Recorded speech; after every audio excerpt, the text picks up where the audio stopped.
Hi, this is Peter Schiff. It is Friday, October 23rd, 2009. Well, another week has come to an end, another down week for the U.S. dollar. We made new lows for the year. I think we managed a slight uptick today and yesterday, but still, dollar made a new low for the year this week, a new closing low on a weekly chart. And, I wrote my commentary today on the Europac website about, King Dollar, losing its throne. And, there's been a lot of discussion recently about the weak dollar and what it means. And, there seems to be two camps out there. One camp actually thinks the weak dollar is a good thing, and they're happy about it. They think it's good for the economy. They think it's good for the market. Of course, they're totally wrong. Then you have another camp that thinks that the dollar going down is a bad thing, and they want the government to stop it. But they think it can be stopped just by talking tough or by raising interest rates a little bit, and that's all you have to do. Of course, they're wrong as well. The weak dollar is a very bad thing. Unfortunately, it's a necessary consequence of the terrible monetary and fiscal policies that we've pursued as a nation and the way it's so undermined our industrial capacity that, unfortunately, a lower dollar is now necessary. But my problem is that I don't want the lower dollar to get even weaker and weaker and weaker. I don't want the dollar to fall in perpetuity and eventually become worthless. In order to avoid that fate, we need to do a lot more than simply talk tough and raise interest rates a little bit. We need to raise interest rates a lot. And we need the government to abandon the bailouts and the stimulus and all that and reverse course. We need to seriously reduce government spending, and we need to repair the damage done to our economy so that the dollar drops, but then eventually can regain some of that lost purchasing power. But the fact that the dollar has to go down is not a good thing. It unfortunately may be a necessary thing at this point, but what is not necessary is that we completely destroy the dollar. And that's what we're in danger of doing if we continue to pursue these policies. Also on the week, I noticed that we're starting to get more of an increase in interest rates. Long-term rates are still relatively low. I think the 10-year yield is just below 3.5%. I think the 30-year is around 4.3. Still low yields in the historic scheme of things. Not quite as low as they were a couple of weeks ago. And of course, initially when you see this increase in interest rates and also in consumer prices, as eventually I'm sure we start to see a bigger pickup in CPI, the government is going to spin this as a positive. So will Wall Street. They're going to say, well, interest rates are rising. That's a sign that the economy is turned around. Economic activity is picking up. People are more aggressive. They're not hiding out in bonds. That's a good thing. They'll say prices are rising. Consumer prices are going up because the economy is improving. And we've dodged a bullet. We've avoided deflation. This is all a good thing. At least that's what they're going to say. Of course, that's just their spin.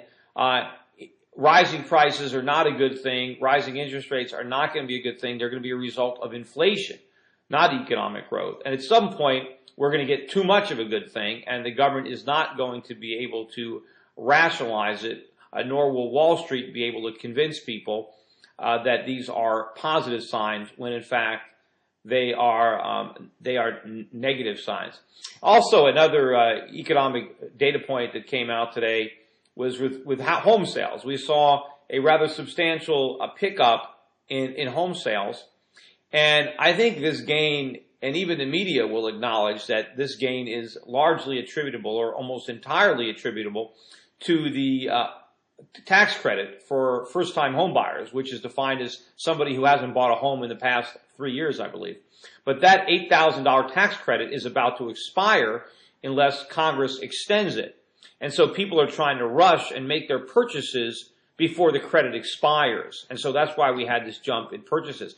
I was looking at an article reporting this in the news, and I'm going to read a quote from an economist that they interviewed. And he said, quote, an improvement in house prices is an important condition for an increase in housing wealth and therefore higher willingness of households to start spending again. So in other words, what this individual economist is saying is that he thinks it's a good thing. If the government can just artificially prop up home prices, then Americans will think they're richer than they really are. And based on this false perception of their wealth, they'll actually go out and spend money that they don't have to buy things that they can't afford. And this, according to an economist, is supposed to be a good thing. Obviously, it's a terrible thing. Why would we want people to have a false impression of their wealth so that they'll spend more money than they really should? We want people to build their wealth the old-fashioned way, by saving. That's how the economy is going to grow. And we want people to buy things when they can afford them, not because they think they're richer, because home prices have temporarily gone up. Rising home prices are not wealth. It's just a higher price. Nothing changes. Just because a house is valued higher than it was at a prior period, but the house is the same, the house hasn't been improved, there is no real wealth. It's just a number on a piece of paper. And the price can go lower as easily as it goes higher, as we've just seen. But you would think that economists would understand this, that the government would want to move away from this phony economy, this perception of wealth that doesn't exist, to encourage people to act in irresponsible ways. Because remember, we got into this crisis because people acted foolishly. They acted irresponsibly. They responded to false economic signals that were being sent by the government. And again, here we are again. We are interfering with the free market, with the tax code, with credits, with artificially low interest rates to get people to do things that in a free market they wouldn't normally do. And then, of course, down the road, we're going to get the adverse consequences of all this government policy and this government manipulation. And what's going to get blamed for it?